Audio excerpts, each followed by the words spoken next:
오늘 본문을 우리가 이해하기 위해서 우리 사도행전 25장, 26장의 내용을 잠깐 살펴볼 필요가 있습니다. 예루살렘 성전에서 억울하게 붙잡혔던 사도 바울은 유대 총독의 간저가 있는 가이사라로 옮겨져서 벨릭스라고 하는 유대 총독에게 재판을 받게 됩니다.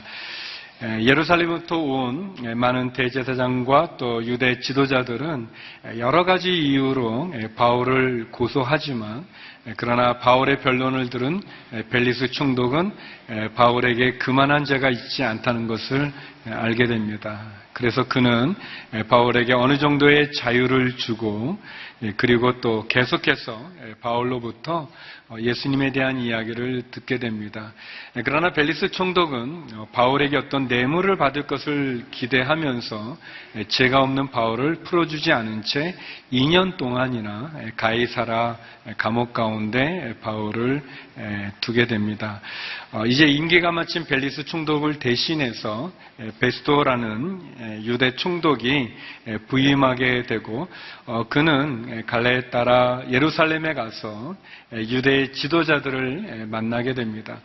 베스도가 총독이 돼서 3일 되었을 때 그가 예루살렘에서 제사장들과 또 유대 관리들을 만났을 때, 지도자들을 만났을 때, 그들은 가이사라에 머물고 있는 바울을 예루살렘으로 데려와서 예루살렘에서 재판을 해서 그를 죽이는 것을 건의합니다.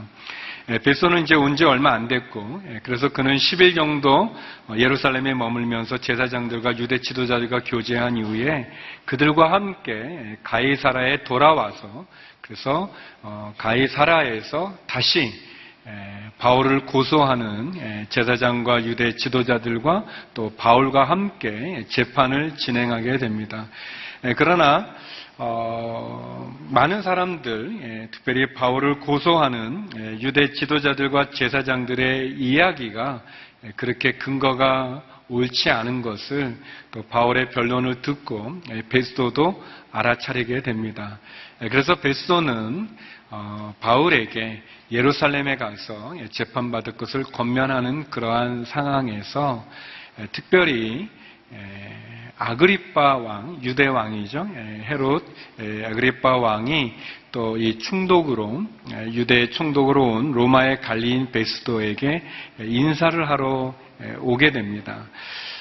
그 과정 가운데서 바울은 이제 베스도 총독과 또 헤롯 아그리빠 왕 앞에서 다시 변론을 하게 되고, 오늘 본문은 그 바울의 변론을 듣던 베스도가 바울의 변론을 막으면서 진행되는 내용입니다. 저는 이 본문을 통해서 또 지금까지 25장, 26장에서 나타났던 바울의 모습을 통해서 세 가지를 여러분과 함께 나누고자 합니다. 먼저 첫 번째는 바울의 변론입니다. 바울은 여러 차례 계속해서 벨릭스 앞에서 또 베스도 앞에서, 그리고 지금은 아그리빠 왕 앞에서 계속해서 그는 변론을 하고 있습니다. 대제사장과 유대 지도자들이 바울을 죽이려고 하면서 하는 고소의 내용은 세 가지 내용입니다. 그들은 이 세 가지로 바울을 죽이고자 하죠. 첫 번째는 바울은 유대 사람들을 충동해서 큰 소요를 일으킨 사람이다라는 것과, 두 번째는 바울은 나사렛 이단의 괴수라는 거예요.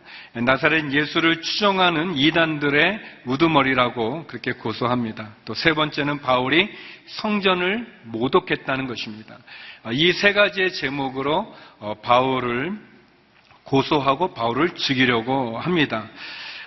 그렇지만 바울은 이 벨릭스 총독 앞에서나 또 후임이었던 베스도 총독 앞에서, 그리고 아그리빠 왕 앞에서 그는 이 세 가지가 다 틀렸다는 것을 얘기합니다.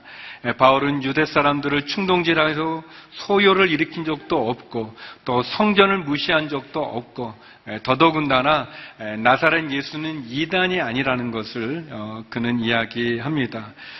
그래서 베스도도 역시 벨릭스와 마찬가지로 바울이 죄가 없다는 것을 알았기 때문에 그렇지만 베스도는 유대 총독으로 또 유대의 지도자들과 또 대제사장, 어떻게 보면 유대 사람들의 환심을 얻기 위해서 그는 바울에게 예루살렘에 가서 예루살렘에서 재판받는 것을 권면합니다. 그러나 바울은 그가 태어날 때부터 가졌던 로마의 시민권을 가지고 로마인의 그 자격을 근거로 그는 황제에게 상소합니다. 사도행전 25장 10절에서 12절의 말씀인데 우리 같이 한번 읽어보겠습니다. 시작. 바울이 대답했습니다. 내가 지금 가이사의 법정에 섰으니 당연히 여기서 재판을 받아야 할 것입니다. 총독께서도 잘 아시다시피 나는 유대 사람들에게 잘못한 일이 없습니다. 그러나 만약 내가 사형받을 만한 죄를 지었다면 죽음을 달게 받겠습니다. 그러나 이 유대 사람들이 나를 고소한 내용이 사실이 아니라면 어느 누구도 나를 그들에게 넘겨줄 권리가 없습니다. 나는 가이사에게 상소합니다. 베스도는 배심원들과 상의하고 난 뒤에 말했습니다. 내가 가이사에게 상소했으니 가이사에게로 가야 할 것이다. 베스도는 바울이 로마 황제에게 상소했기 때문에 이제 바울을 로마로 호송하고 로마로 보내야 되는 그런 입장에 있었습니다. 그런데 가만히 들어보니까 바울이 무슨 죄를 진 게 없어요. 로마법에도 저촉이 되지 않고 또 유대 사람들이 유대법으로도 많이 얘기하지만 바울의 이야기를 들어보면 그렇게 큰 죄를 지은 것도 아닌 것을 알게 됩니다. 그래서 그가 좀 난처한 입장 가운데 있을 때 마침 또 아그리파 황제가 또 베스도에게 인사차 그의 부인과 같이 온 것을 계기로 다시 한번 바울에게 변론할 기회를 재판을 하게 되었습니다. 바울의 변론은 계속해서 늘 여러 가지를 많이 얘기하지만 그 핵심의 내용은 4가지입니다. 그리고 이것은 계속해서 바울이 전했던 내용인데 바울은 그의 변론의 기회가 주어질 때마다 그는 예수님의 십자가의 죽음을 이야기하고 그리고 하나님께서 그 예수님을 다시 부활시킨 예수님의 부활을 이야기하고 그리고 그가 전에는 예수를 믿는 사람을 핍박했던 사람이었지만 그가 예수님을 만난 이후에는 그가 회심해서 예수님을 전하는 사람이 됐다는 것과 그리고 마지막으로 예수님의 복음의 내용을 전합니다. 바울은 변론의 기회가 주어질 때마다 자기가 어떻게 하면 풀려날 건가를 이야기한 것이 아니라 예수님의 죽음과 예수님의 부활과 자신의 회심과 그리고 복음을 그는 계속해서 이야기하면서 자기가 풀려나는 것보다도 도리어 그 모인 사람들이 심지어 원수들까지도 예수님을 믿는 것을 그는 이야기하고 있습니다. 바울은 어떤 상황, 어떤 때 어느 곳에서든지 그는 복음을 전했습니다. 그는 담대했고 신문을 당하면서도 그 기회를 이용해서 복음을 증거했습니다. 후에 바울은 그가 썼던 마지막 서신 가운데 디모데에게 이렇게 이야기합니다. 디모데후서 4장 2절인데요. 우리들에게도 주시는 말씀입니다. 같이 한번 읽어보겠습니다. 시작. 그대는 말씀을 전파하여라. 때를 얻든지 못 얻든지 항상 힘써라. 끝까지 오래 참고 가르치며 책망하고 경계하고 권면하여라. 말씀을 전해라. 때를 얻든지 못 얻든지 어떤 상황에서든지 말씀을 전하라고 이야기하고 있습니다. 사랑하는 성도 여러분, 바울은 그에게 기회가 주어질 때마다 복음을 전했습니다. 심지어 자기가 재판받는 가운데 자기를 위해서 변론할 시간이 주어졌을 때 자기를 위해서보다 예수님의 복음을 전하는 데 그는 주력했습니다. 우리는 어떠한지요?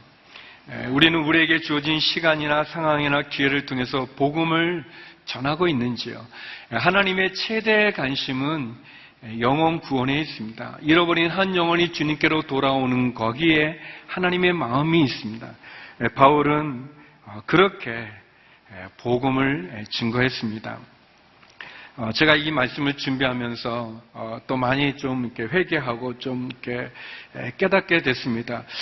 저희 예전에는 이렇게 뭐 버스를 타거나 또는 전철, 지하철을 타거나 또는 뭐 비행기를 타고 어디를 갈 때 옆에 있는 분에게 예수님 안 믿는 분 같으면 좀 이렇게 예수님 믿으시는지요 이렇게 하면서 이렇게 전도도 하고 이렇게 나누기도 했었습니다. 뭐 이렇게 다 호의적인 것은 아니었지만 그러나 뭐 비행기 같은 경우는 뭐 어디 갈 데도 없으니까 할 수 없이 이제 저와 이렇게 뭐 얘기를 듣고 이렇게 전했는데 어느 때부턴가 제가 이렇게 옆 사람하고 이야기하는 거 좋아하지 않고 그냥 눈 감고 누가 말 시키는 것도 싫어하고 뭐 그렇게 변한 제 모습을 볼 수 있었어요.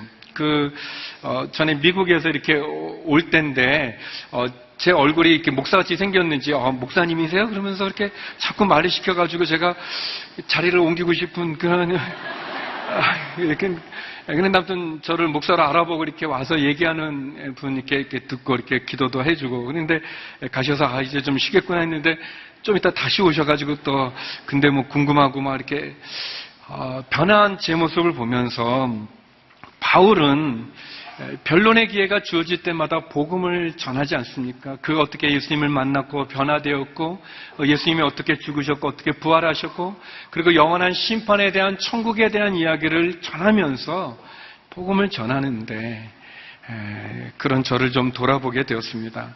성도 여러분은 어떠신지요? 여러분은 복음을 계속 전하고 계시고 기회와 상황이 주어지는 대로 여러분은 예수님의 말씀을 전하시는지요? 두 번째, 우리 바울의 고백을 우리가 볼 수 있습니다. 오늘 본문 말씀인데요. 24절에서 28절 말씀 같이 한번 읽었으면 좋겠습니다. 함께 읽겠습니다. 시작.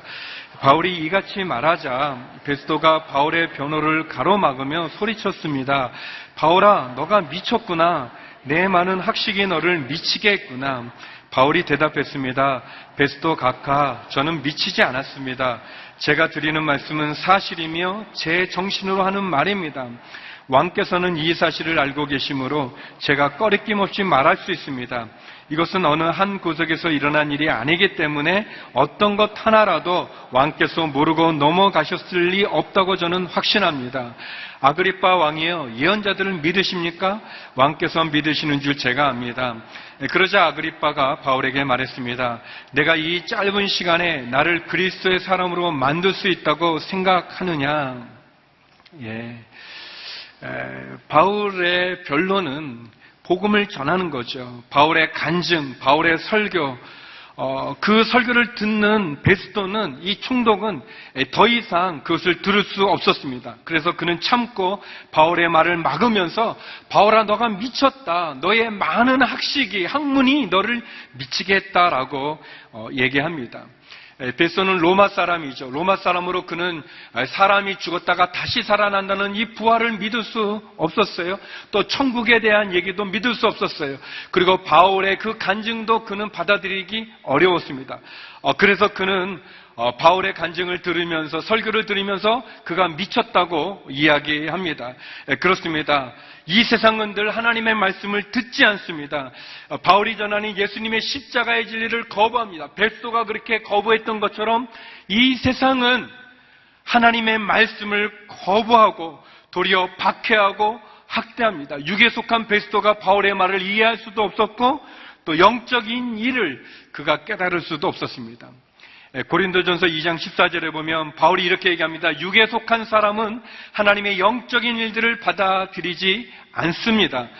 그에게는 이런 것이 어리석고 이해할 수 없는 일들입니다. 이런 일들은 영적으로만 분별되기 때문입니다라고 말씀하고 있습니다. 육적인 사람들, 육에 속한 사람들, 사단에 의해서 그 마음이 닫혀진 사람들은 하나님의 말씀을 깨달아 알 수 없습니다. 이해할 수 없습니다. 바울은 베스도에게 얘기합니다. 나는 정신이 미친 것이 아닙니다. 나는 온전합니다. 제가 드리는 말씀은 제 정신으로 하는 말이라고 이야기합니다. 베스도는 그의 이성으로, 그의 경험으로 또 특별히 그가 갖고 있는 정치적인 위치로 그는 바울이 전하는 그 말을 받아들일 수 없었습니다. 베스도가 이렇게 강력하게 반대하는 것은 아마 바울의 간증이 그의 마음을 찔렀기 때문에 그는 더 이상 듣지 못하고 막았을 것입니다. 사람들이 복음을 듣지 않고 예수님의 말씀을 믿지 않는 것은 그 십자가의 진리가 어려워서가 아닙니다. 사단이 그 눈을 막고 귀를 막고 마음을 막았기 때문에 그런 거죠. 그래서 더더욱 우리가 복음을 전해야 될 것입니다. 베스도의 이런 반대에서 바울은 이제 아그리빠 왕, 헤롯 아그리빠 왕 2세인데 그 아그리빠 왕에게 이야기합니다. 왜냐하면 이 아그리빠 왕은 유대인이었고 그는 예수님에 대한 사건들을 알고 있고 이 복음을 들었기 때문에 이제 바울은 아그리빠 왕을 향하여서 왕이시여 당신이 이 일을 알지 않습니까? 율법을 알지 않습니까? 예언자를 믿지 않습니까? 라고 왕에게 이야기를 합니다. 그런데 이 질문은 예언자를 믿습니까? 라는 질문은 아그리빠 왕 입장에서는 좀 난처한 질문이에요. 왜냐하면 그가 예언자를 믿는다고 말하면 이 유대 총독인 베스도와 또 로마 사람들과 좀 관계가 어렵게 되는 거고, 또 안 믿는다고 그러면 그렇다면 또 이 제사장들과 또 유대 지도자들과의 관계에 어려운, 그래서 그 대답이 참 난처하니까 그는 너가 짧은 말로 나를 그리스도인 되게 한다라고 애매하게 대답하며 이 상황을 모면하려고 합니다. 성경에는 헤롯에 대해서 4명이 헤롯이 등장합니다. 예수님이 태어났을 때 헤롯 대왕이라고 말하는 예루살렘 성전을 지었던 그 헤롯 대왕은 예수님이 태어났을 때 2살 아래의 유아들을 살해했던 그런 헤롯이 있습니다. 그리고 두 번째 조카가 또 헤롯이 되게 되는데, 왕이 되게 되는데, 그 사람은 예수님 때 빌라도와 함께 예수님을 심판하고 또 예수님을 또 조롱했던 그런 헤롯이 있습니다. 그리고 세 번째 헤롯은 지금 이 바울 앞에 있는 이 아그리빠 왕의 아버지인데, 그래서 헤롯 아그리빠 1세라고 말하는데, 이 아그리빠 1세는 예수님의 제자였던 야고보를 죽이고, 그리고 또 베드로를 감옥에 가뒀다가 벌레에 의해서 충에 먹여서 결국 죽임을 당했던 그러한 헤롯이 있습니다. 그리고 이제 바울의 변론을 듣는 이 헤롯, 그것은 아그리빠 1세의 아들로 헤롯 아그리빠 2세인데, 그는 그의 아버지가 했던 일을 잘 알고 있기 때문에, 또 그의 할아버지가 했던 일도 잘 알기 때문에 예수님에 대한 얘기를 알고 있습니다. 바울이 전하는 이 이야기를 알고 있지만 그는 그의 위치 때문에, 체면 때문에, 자존심 때문에, 또 어떻게 보면 그의 그 왕의 지위를 갖고자 하면서, 그래서 유대 총독과의 관계나 또 유대인들과의 관계, 그 관계, 자기의 위치 때문에 그는 이 내용을 알고 있으면서도 불구하고 그는 예수님을 믿지 않습니다. 바울이 전하는 복음을 거부하죠. 마치 예수님이 죄가 없은 것을 알았던 빌라도가 예수님이 무죄함을 알면서도 불구하고 자기의 지위를 갖기 위해서, 자기의 정치적인 그런 지위를 유지하기 위해서 결국 예수님을 십자가에 내버렸던 것처럼, 십자가에 죽게 했던 것처럼, 이 헤롯 아그리빠 2세도 역시 바울의 말을 거부하고 있습니다. 또 특별히 여기 나오는 버니게라고 하는 그와 함께 왔던 그의 부인은 사실 그의 누이 여동생입니다. 이 여동생은 다른 왕의 부인이었는데 그만 헤어지고 어떻게 보면 불륜이죠. 불륜 가운데 자기 아내를 삼고 있는, 그래서 바울이 말하는 그 죄 가운데 자신이 짓고 있는 그 죄로 인해서 결국은 바울의 말을 거부하고 있습니다. 사랑하는 성도 여러분, 저는 이 두 가지를 여러분에게 질문하고 싶습니다. 여러분에게 하나님이 주시는 그 회개의 기회를 여러분은 놓치고 있는 것은 아닌지 모르겠어요. 베스도가 그런 것처럼, 또 아그리빠 왕이 그런 것처럼 자기의 지위를 유지하기 위해서, 내 신분을 유지하기 위해서 회개할 기회를 주는데, 예수를 믿는 것을 밝히는 것이 손해가 되고, 또 예수님 믿는다는 것을 내가 밝히는 게 난처해져서 불이익을 당하기 때문에 여러분 애매한 태도를 취한 적은 없는지 모르겠습니다. 또 하나의 질문은, 여러분 복음을 증거할 하나님이 기회를 주셨는데 그 기회를 여러분의 어떤 입장이라든지 또 상황 때문에, 환경 때문에 여러분 피하고 침묵하고 있지는 않았는지 모르겠습니다. 여기 헤롯 아그리빠 왕처럼 체면 때문에 또 죄악의 쾌락으로 인해서 자기가 포기해야 되는 것이 난처하기 때문에 복음을 거부한 것처럼, 회개할 기회를 하나님이 주셨는데, 복음을 전할 기회를 주셨는데 내 상황 때문에 내가 손해보는 거나 내가 좀 어려워지는 상황 때문에 회피하고 피하고 또는 포기한 그런 적은 없는지 모르겠습니다. 바울은 고백합니다. 나는 정신이 온전합니다. 내가 하는 말은 진심으로 하는 말입니다. 라고 말하고 결코 피하지 않았던 거와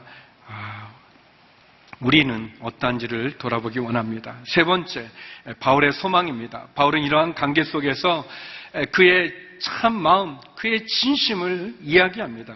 29절에서 32절인데요. 같이 한번 읽어보겠습니다. 시작. 바울이 대답했습니다. 짧은 시간이든 긴 시간이든 왕뿐 아니라 오늘 제 말을 듣고 있는 모든 분들이 이 사사를 제하고는 저처럼 되기를 하나님께 기도합니다. 그러자 아그리빠 왕이 일어났고 베스도 총독과 버니게 그리고 그들과 함께 앉아있던 사람들도 다 일어났습니다. 그들은 밖으로 나가면서 이 사람은 사형이나 징역을 받을 만한 일을 하지 않았다라고 서로 말했습니다. 아그리빠는 베스도에게 이 사람이 황제께 상소하지만 않았더라도 석방될 수 있었을 것이오라고 말했습니다. 바울은 얘기합니다. 이것은 시간의 문제가 아니라 제 말을 들은 모든 사람들은 내가 이게 쇠사슬에 묶여진 이 죄수가 된 거 외에는 다 나와 같기를 원한다라고 그가 얘기합니다. 쉽게 말하면 내가 이 죄인의 이 쇠사슬에 묶여진 것 말고는 다 예수님을 믿기를 원합니다라고 그는 이야기합니다.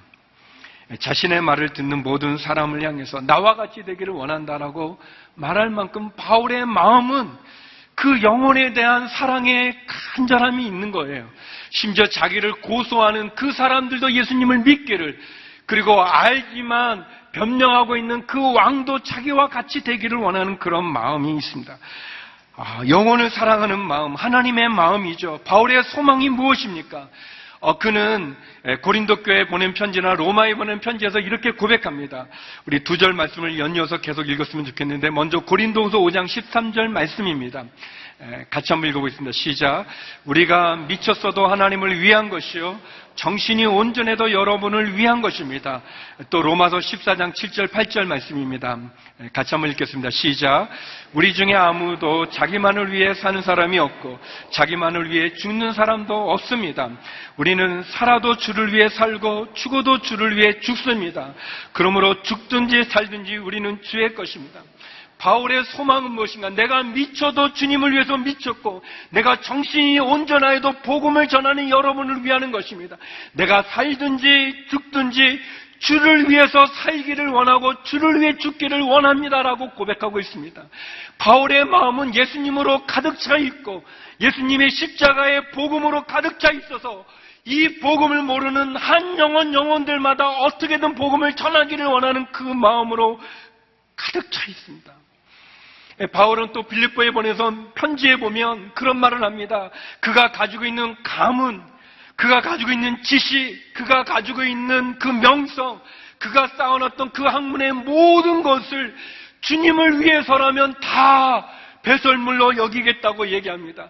그 모든 것을 다 잃어버리고 주님을 얻을 수만 있다면 그는 그 모든 것들을 취하겠다고 얘기합니다. 왜냐하면 바울은 이 세상의 소망을 두지 않고 주님의 나라의 소망을 두었고 바울은 십자가에 죽은 예수님을 만났기 때문에 그 십자가의 복음을 깨달았기 때문에 율법의 모든 지식이, 율법의 모든 말씀이 예수님으로 인해서 완성된 그 복음을 알았기 때문에 그 마음에 가득한 그 소망으로 비록 그가 갇힌 것 된 죄수의 몸 된 이 외에는 다 나와 같게 되기를 원한다는 그런 이야기를 고백하고 있습니다.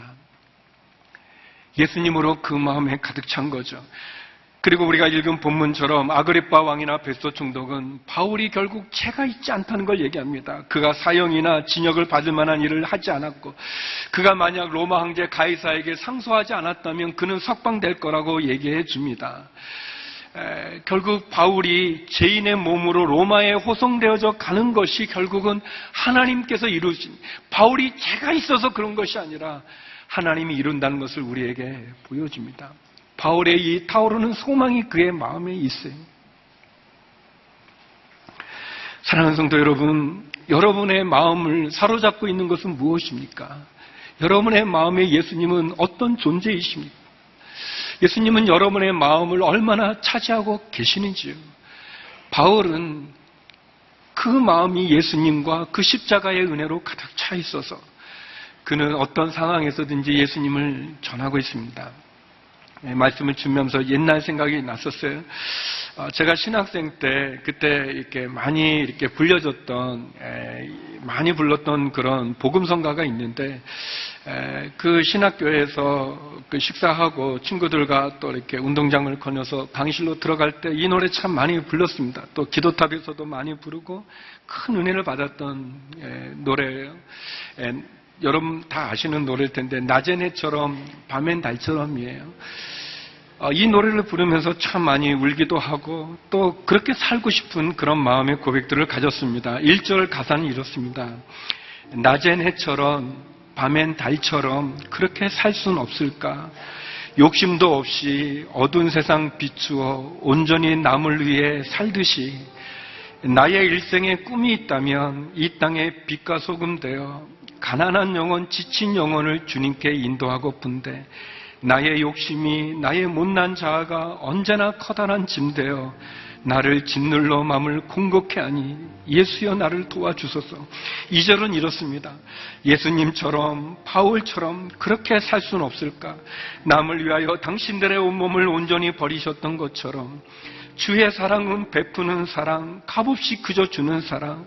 그러나 나는 주는 것보다 받는 것 더욱 좋아하니 나의 입술은 주님 닮은 듯하나 내 마음은 아직도 추하여 받을 사랑만 계수하고 있으니 예수여 나를 도와주소서.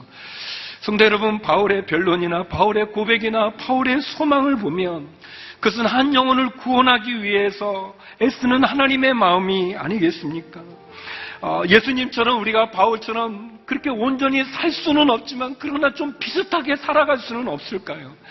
우리의 욕심이 우리를 짓눌러서 하나님 나를 구원해 주신 그 은혜는 내가 받았지만 정작 나는 그렇게 전하지 못하고 있는, 도리어 나는 계속해서 받을 사랑만 계수하고 있는 우리의 연약한 모습은 없는지 모르겠습니다. 바울의 소망은 바울의 마음을 가득 채우는 그 예수님의 그 복음처럼 우리의 마음은, 우리의 인생은 무엇으로 가득 차 있습니까? 우리가 지금 연약하고 약하지만 우리도 예수님처럼 바울처럼 그렇게 복음을 전하며 살아갈 수 있는 저와 여러분에게 주의 이름으로 축원합니다. 우리 2절 이 찬양을 같이 부르면서 말씀을 맺겠습니다. 예수님처럼 바울처럼. 예수님처럼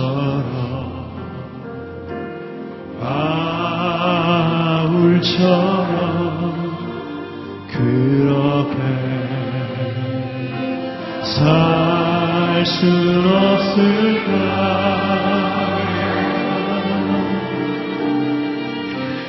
나를 위하여 당신들의 온몸을 온전히 버리셨던 것처럼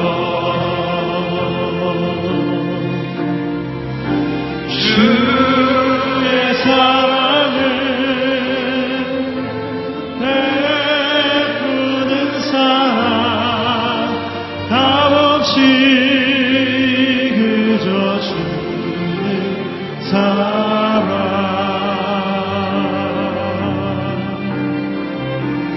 그러나 나는 주는 것보다 받는 것 더욱 좋아하니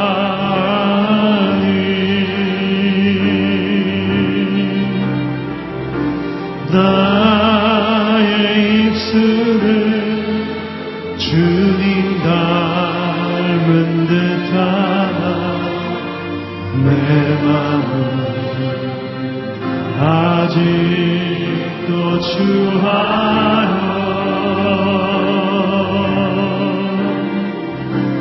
받을 사랑만 계수하고 있으니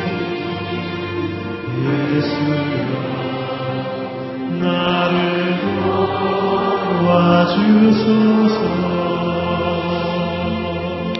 거룩하신 하나님, 가난한 영혼, 지친 영혼을 주님께로 인도할 수 있는 기회를 주시고 우리의 더럽고 부끄러운 죄를 회개할 기회를 주시지만 하나님, 그렇지 못한 우리를 용서하여 주시고 하나님, 예수님처럼 바울처럼 우리도 주의 복음을 증거하고 그 십자가 사랑을 나누며 살아가는 우리의 삶이 되게 하여 주시옵소서. 주님, 우리를 도와주시옵소서. 예수님 이름으로 기도드립니다. 아멘.